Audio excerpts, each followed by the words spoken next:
想要每一天都和你在一起，像一键开启追一部每一天更新的小甜剧，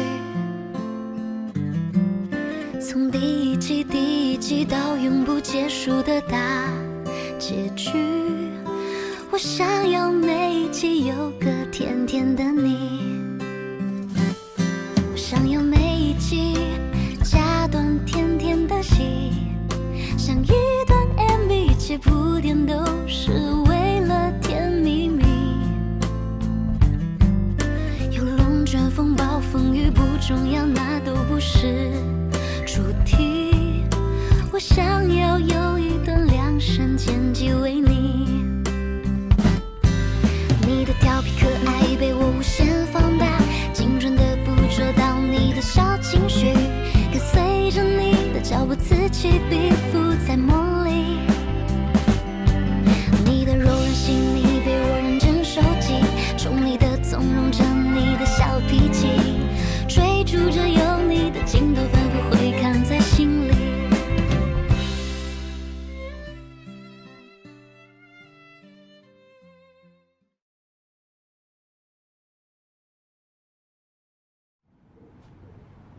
谭律师辛苦了，听说昨天跟天航的尹总喝得很晚。没事，工作而已嘛。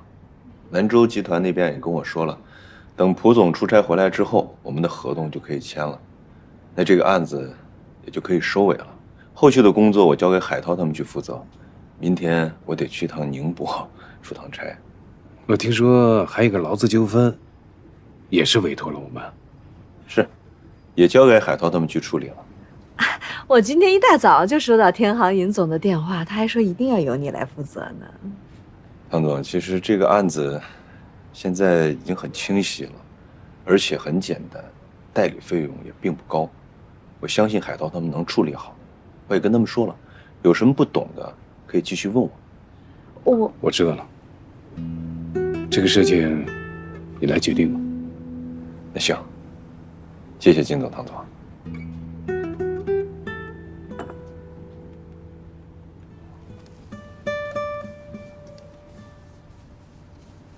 不对呀，大臣跟我说，昨天晚上陶俊辉跟天航的尹总相处的极好，到最后都几乎称兄道弟了。怎么今天一大早就这个态度？我觉得陶俊辉挺成熟的。天航跟我们合作，并购案是大头，而且我们拿到了并购之后新天航的法务合约。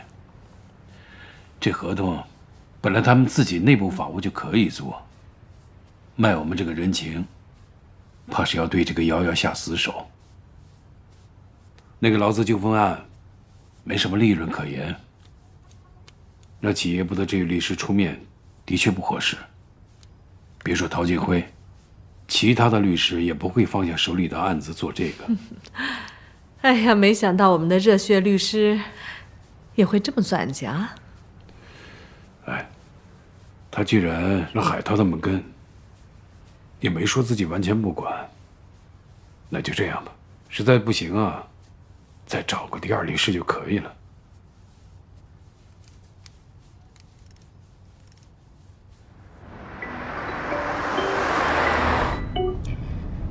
喂，慧姐，怎么了？在哪儿呢？我在外面，什么事儿啊？回律所以后直接来找我。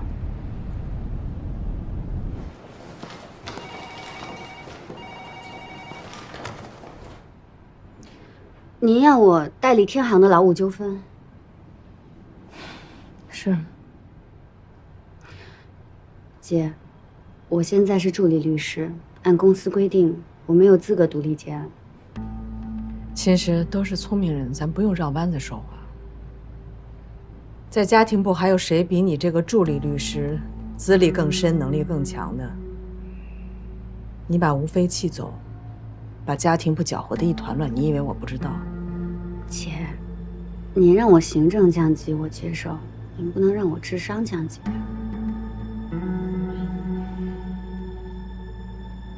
我这两天翻来覆去的想了很久，就这么放你走吧，我不甘心；就这么让你留下来，我也不甘心。的确是我们的用人制度引发的这一切，但是这用人制度也不是针对你一个人制定的，是为了整个成语会的发展。你说我有错吗？我比你还冤。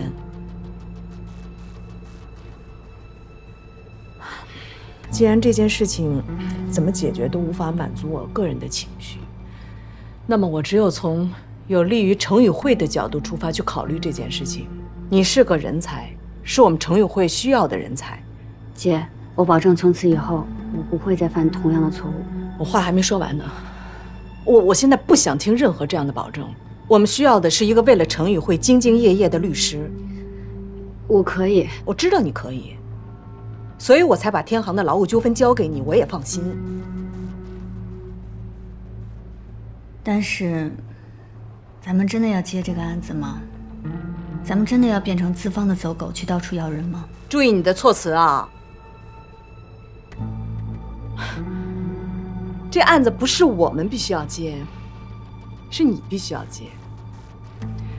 其实，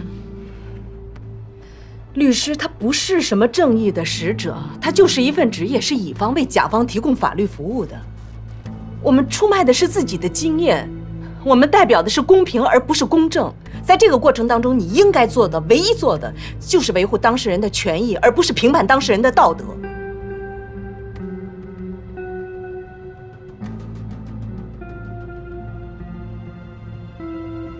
如果你拒绝这个案子，那我只能说你不属于成语会，也不会是任何一家高等律师事务所的。或许社区法律顾问会更加适合你。姐，我接这个案子，我接。不光要接，而且绝对不能输。如果我能完成好这个案子呢？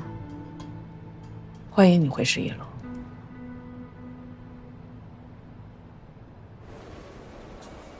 你说什么？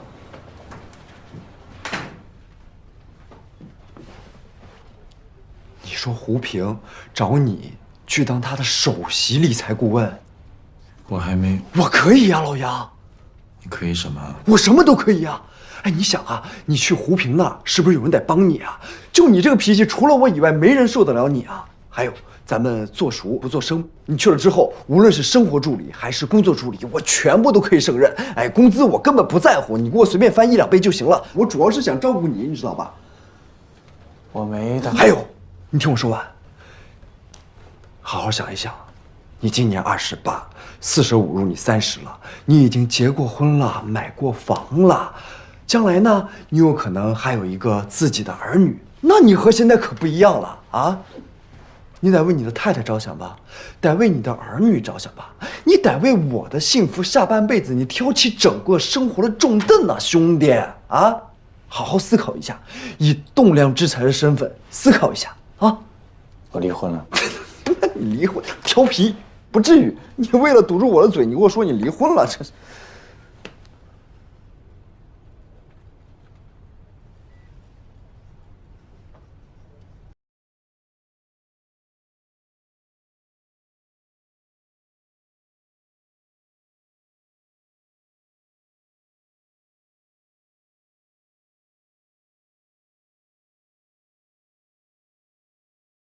时间。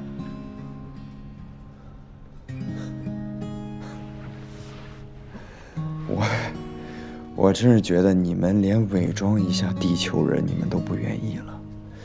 你们这是什么思想啊？啊？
秦师，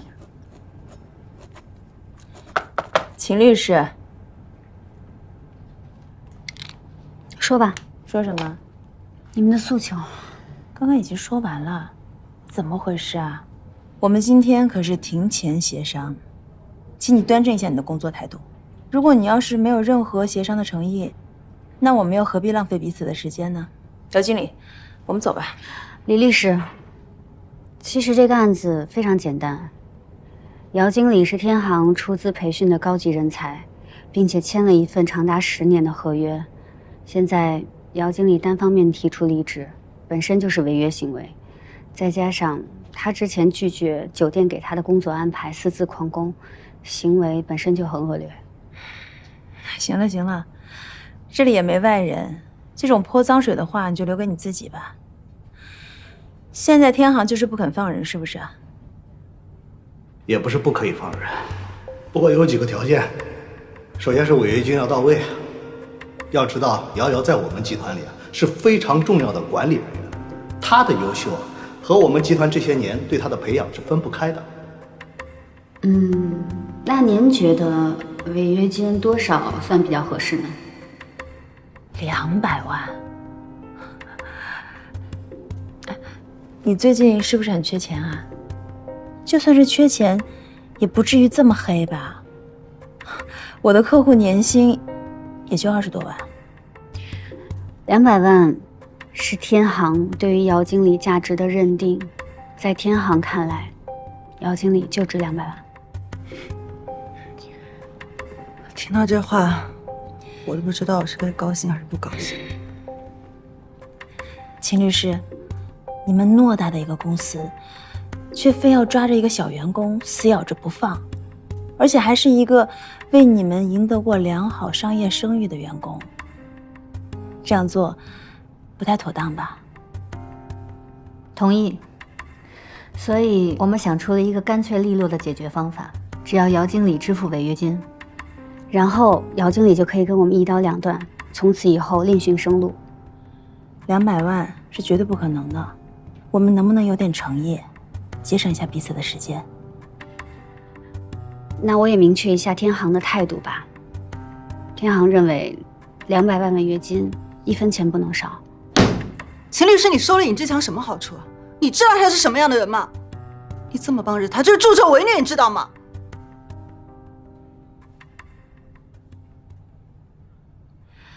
我看不如这样吧，今天就到此为止吧。李律师，我还有话没有说完。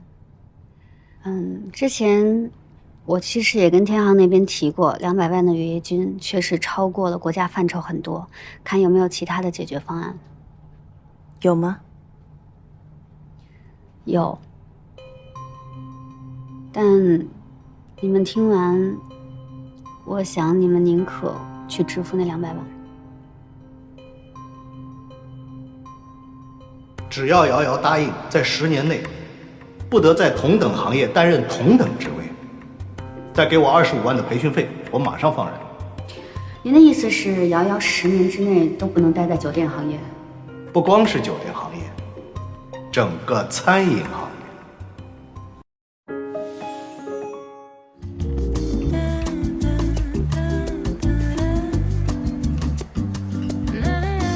20%的不期而遇，带来80%的人生惊喜。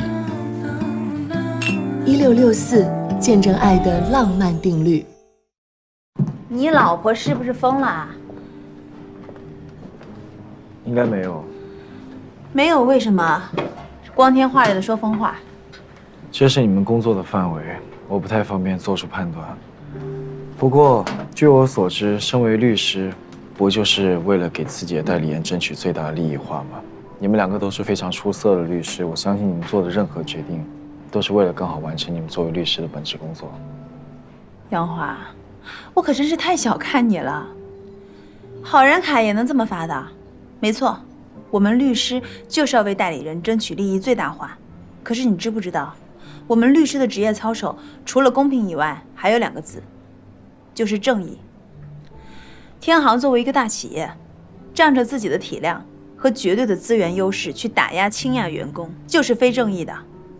当初这个案子也是秦师推荐给我的，以我对他的了解，他一定是同情瑶瑶，想帮他一把。可是现在好了，他作为天行的代理律师，居然提出这样的条件，完全是违背了法律和相关部门规定的，这就是在泄私愤嘛！这样下去可不行，我可不能看着他沦落成为一个毫无道德底线的律师。易律师，你是希望我能够帮你游说秦律师？我就是喜欢跟你这么聪明的人打交道。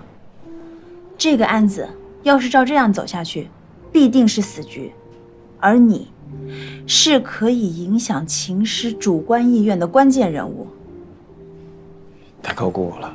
绝对没有。你看啊，瑶瑶是你的前女友，秦师是你的太太，这两个女人跟你都有很深的感情羁绊。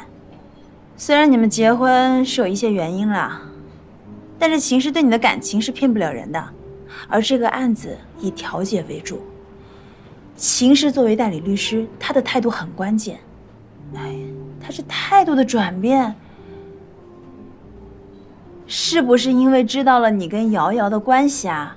什么意思啊？这个意思很好理解啊，我也是女人的。如果我要是知道我的老公对自己的前任还有那么一点小感情，我一定会非常心烦。心烦就会影响荷尔蒙的分泌，荷尔蒙直接影响判断力。我不是问这个，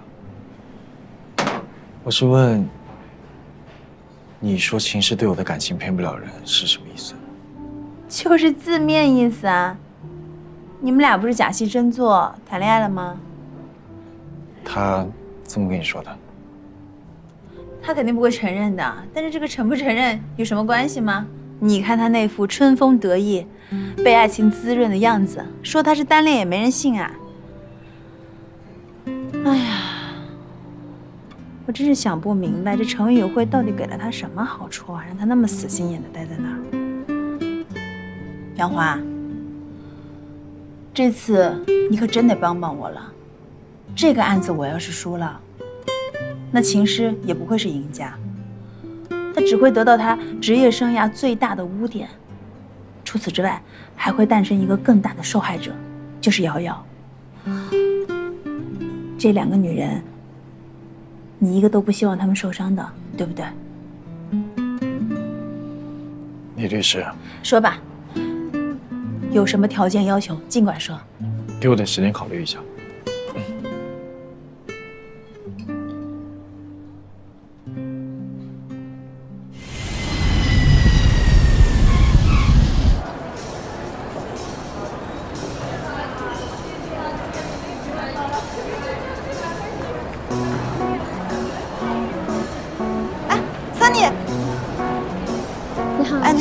好的，给您，谢谢啊。不客气。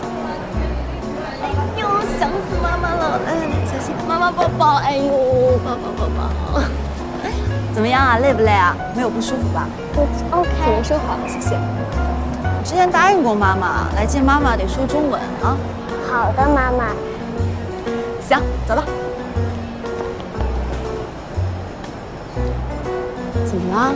妈妈，我已经4岁了，你能不能不要拉着我的手了？小宝宝才需要拉着妈妈的手。你真不拉妈妈的手啊？妈妈是女生，女生不管多大都有当小宝宝的权利啊。好吧。走，妈妈替你拉着小箱子。怎么样？看来妈妈高不高兴？唐总。王律师，你找我有事儿啊？啊。好，唐总，我马上给送过去。好。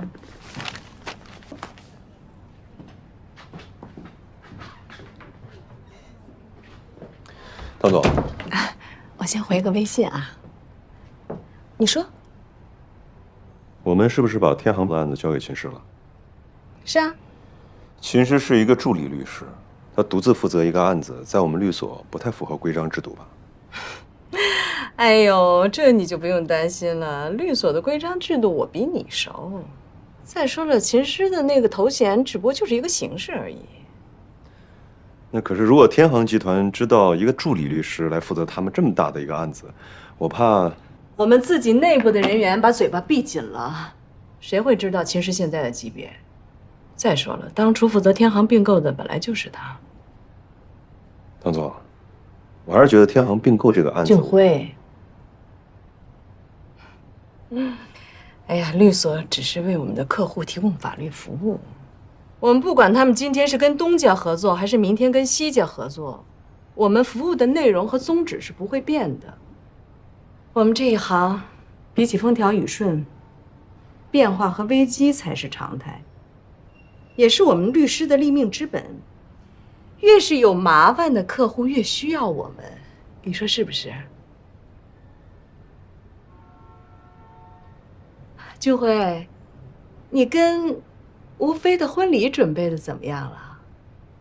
哎呀，我知道，结婚之前事情总归是比较多的，你也不要把所有的精力都扑在工作上。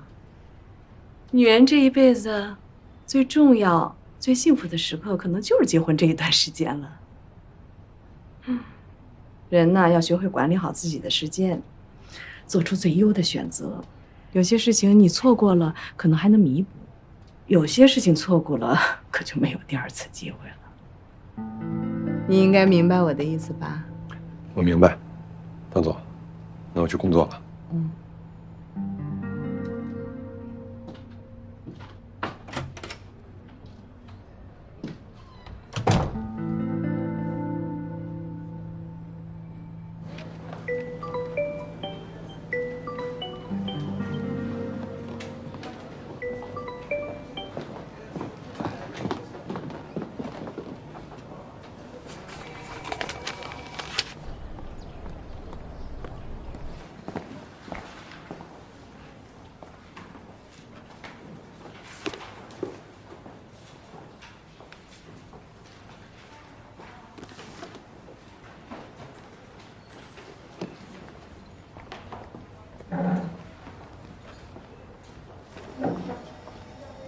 来，你最喜欢的蔓越莓果汁，快喝吧。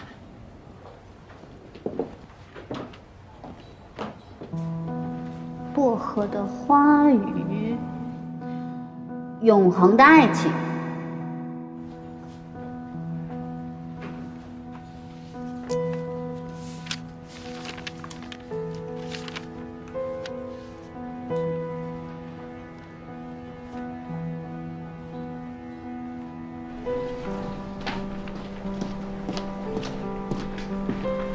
秦律师呢？秦律去取证了。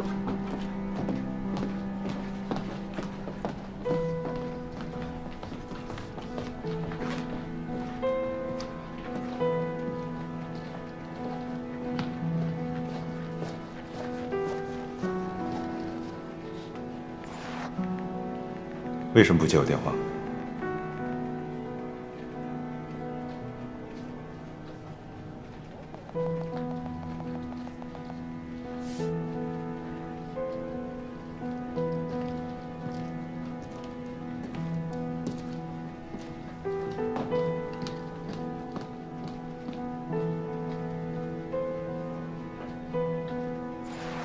有时间的话，给我回个电话，有事找你。我刚来天航的时候，遇到什么不懂的事，瑶瑶姐都会不厌其烦地帮助我。她人真的特别好，平时我们大家和她相处的都很融洽。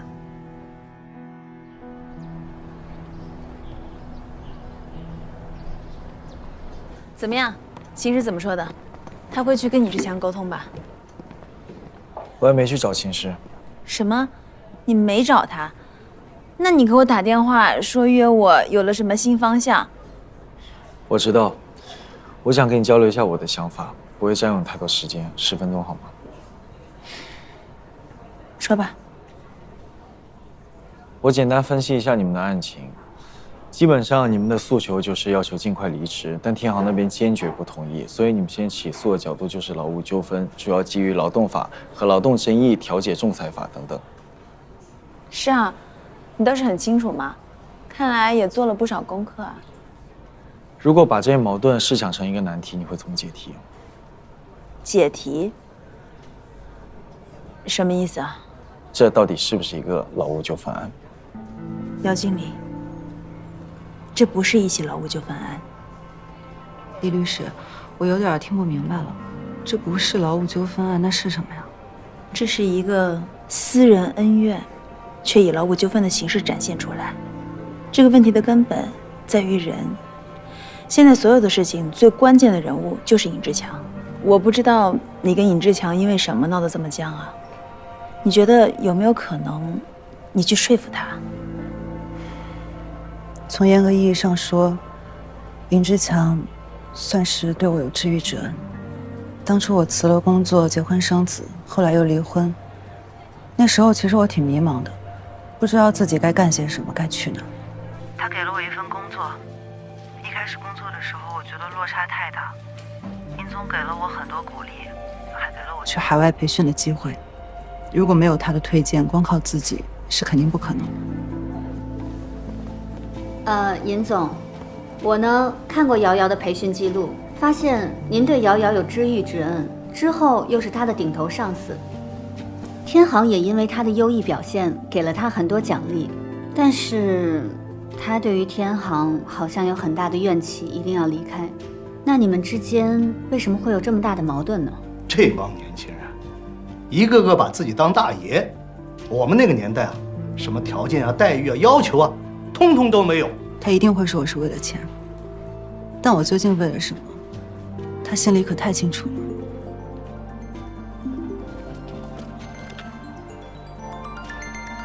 要接吗？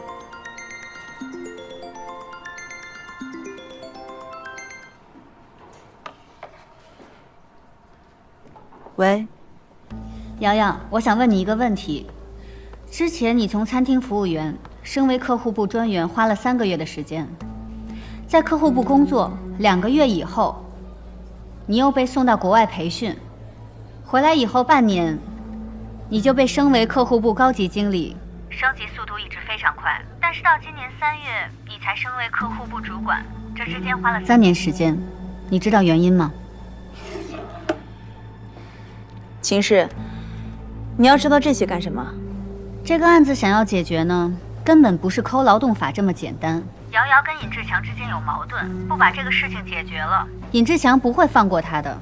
这个问题呢，我问过尹志强了，他给我的解释是，之前公司对于瑶瑶的升职都是非常规的，你呢工作经验不足，所以需要更多时间锻炼。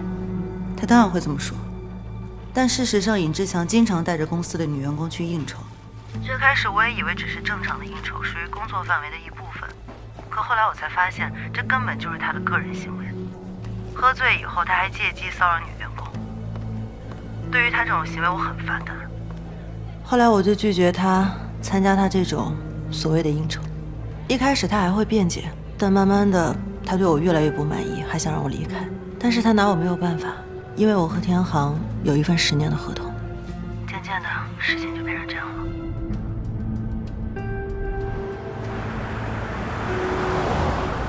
李律师，听完这些，你觉得对这个案子有什么新的帮助吗？稍等一下。喂，都听到了吗？有什么新的想法吗？忙出来，好的。哎呦！姐姐，姐姐你怎么了？你看啊，妈妈在这儿呢，谁欺负你了？你说。他打我。哎，你等会儿，你打了我儿子还想跑啊？我没打他。我儿子明明说是你打他的，小孩子可是不会说谎的。是他撞到我，我手机被撞坏了。你手机自己撞的吧？你还赖上我儿子了是吗？碰瓷儿是吧？你这手机本来就是坏的。不哭，不怕不怕，妈妈在这儿呢啊！你看什么看呀？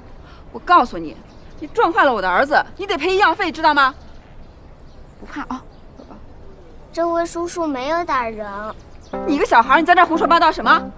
阿姨，你刚才也说了，小孩子不会撒谎的，为什么你的孩子就不会撒谎？我说的话就是胡说八道呢？胡说八道！哼。你们俩什么关系啊？啊，我知道了，他是你爸爸是吧？你老实说，他是不是你爸爸？是不是你爸爸教你这么说的？注意你说话态度。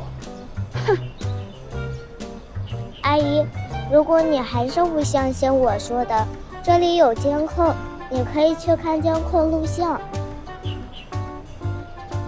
看就看，谁怕谁呀？来，什么人啊？别怕。李律师，谢谢你为我做的一切。我回去会好好考虑考虑，争取找到解决的办法。但愿吧。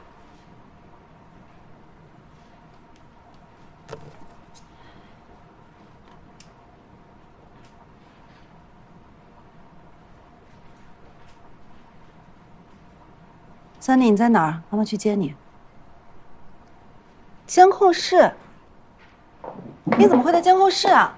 哎，你别乱跑啊！我现在过来找你，别乱跑啊！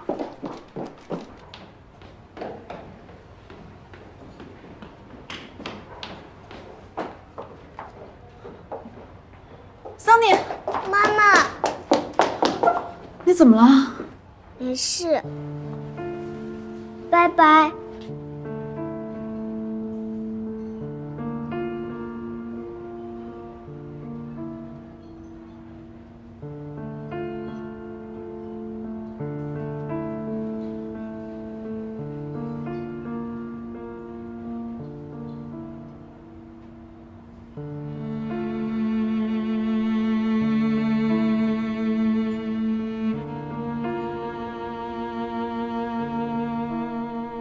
谁让你跑去天行刨根问底的？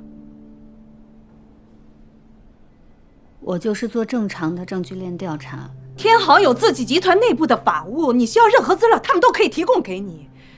秦诗，是你刚认识我，还是我刚认识你？是你对自己有误会，还是对我有误会？姐，别的不说，尹志强这个人最会搞小心眼了。咱们这么做，就是帮着他毁掉一个优秀员工的前途。秦诗，你给我听清楚了，你不要侮辱我的智商，也不要挑战我的底线，这是我给你的最后一次机会。在城委会，你把你那点小心思给我收好了。我的城委会只需要一个好律师，我不需要记者，不需要圣人，我甚至不需要你是一个好人。你自己好好选。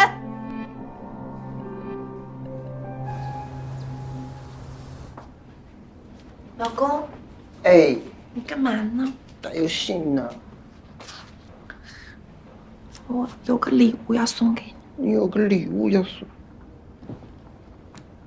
今天是咱俩纪念日啊？不是纪念日，也不是我生日，也不是你生日，你送我什么礼物？不知道你会不会喜欢？什么呀？你送的，那我当然得。这什么呀2条杠。怀孕了。什么时候怀的？咱俩2次蜜月的时候。我王者了是吧？不是，吓死了！走，干嘛去啊？再验一次。我验了很多次了。还是再验一次吧。你跟我来啊！我就是各个品牌、各个不同的时间段我都测了。老婆，我真的要当爸爸了。老公，你怎么了？我真的要当爸爸了。你别哭呀，你是不是不想要孩子呀？不是。你别哭呀！我会当爸爸怎么办呀？那我也不会当妈妈呀。能学吧？你说我能学会吗？我这么笨都能学会，你应该可以的。你这样我都该害怕了。我也害怕呀。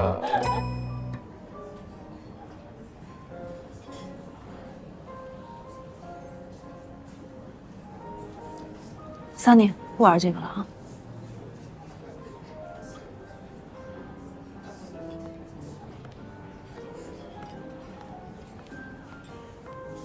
不好意思啊，我儿子喜欢吃素，只能委屈你们了。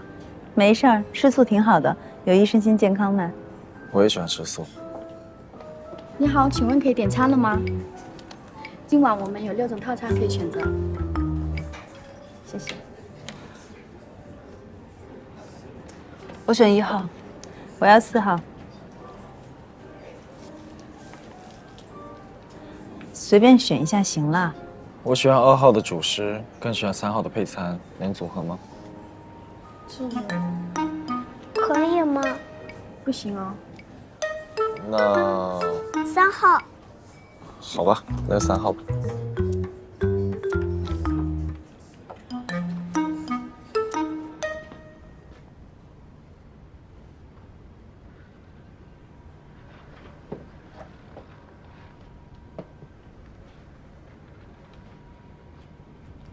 干什么呢？吓死我了啦！你没做亏心事，害怕什么呀？看什么呢？账本啊。嗯？你看账本干嘛？我就想吧，现在这个家是最需要我的时候啊。妈年纪也大了，你还怀着孕，这公司总得有人管吧？虽然我这能力比不上你，但是我总能做点力所能及的事儿吧？嗯，是。这不公司账期快到了吗？别的我干不了，这查账付款我总能做得了吧？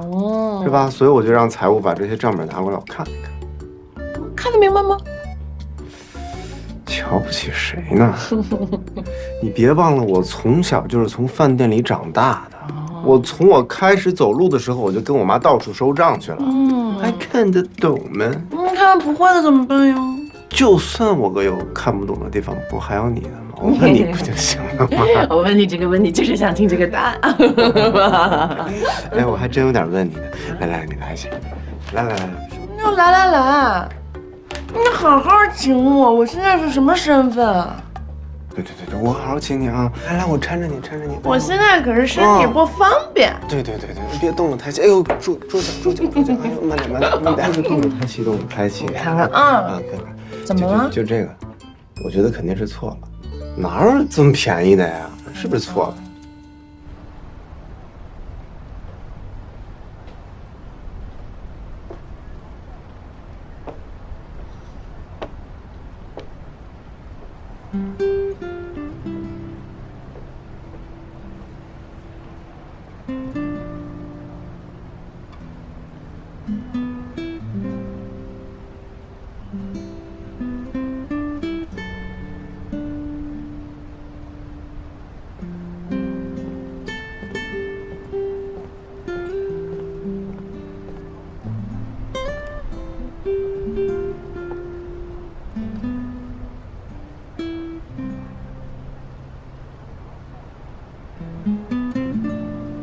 为什么不回我消息啊？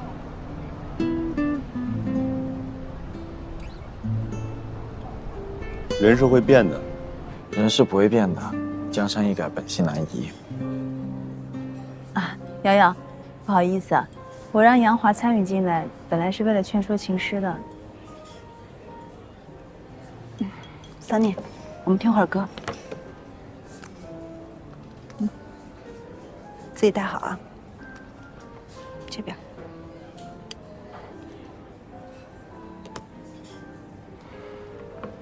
真巧啊，秦律师居然是你太太。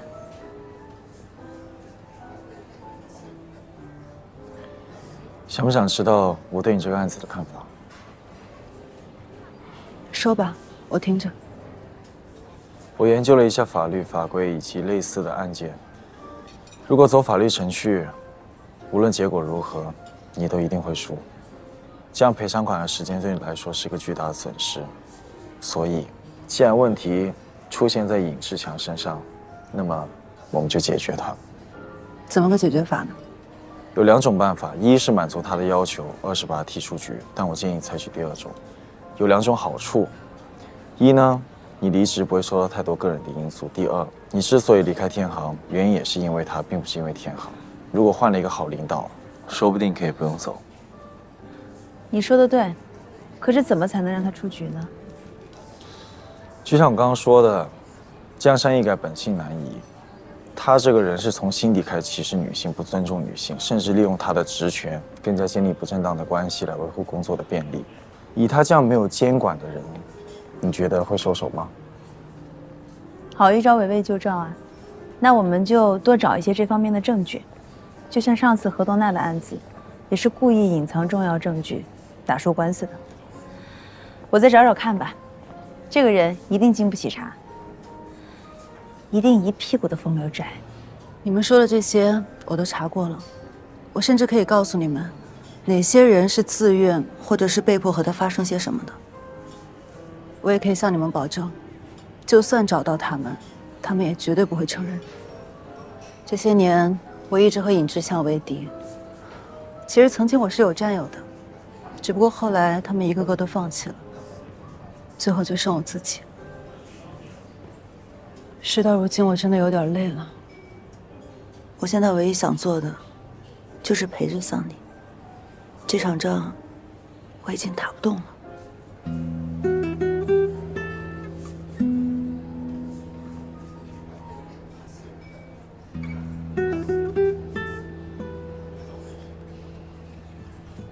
你有没有想过离开这里？没有，我觉得这里并不适合你。我觉得这里非常适合我。没跟你开玩笑。我也没跟你开玩笑。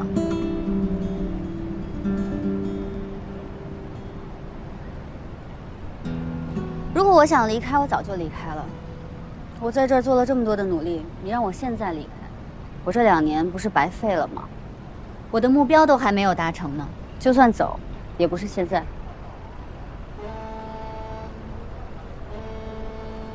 我知道，唐总已经把天行的劳务纠纷合同交给了你。这件事情我有责任，现在交给我，你别做了。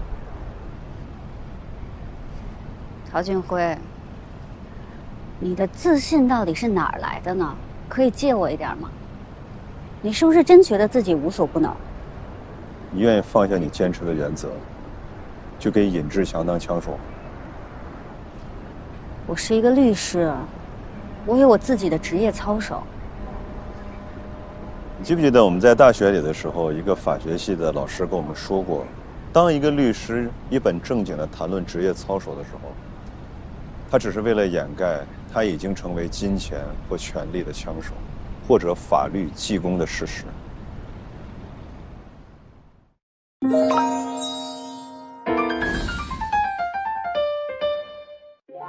大家是不是跟我一样，回到家立刻就打开电视追剧啊？哇，尤其是秦氏跟闺蜜在一起，真的是太养眼了。今天我就给大家搭配了几套适合跟女朋友一起出去玩的 look， 大家可以一起约出去拍照啦。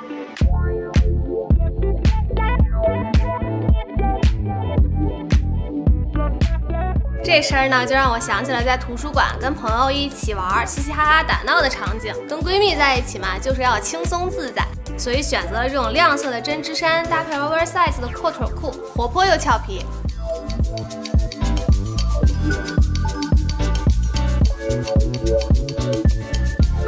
这件经典黑白撞色的小上衣有一种毫不费力的时髦感。搭配中性一点的半裙，走路带风，甜甜酷酷的超级出片。周末跟女朋友逛街、看展、喝咖啡，快点安排上吧！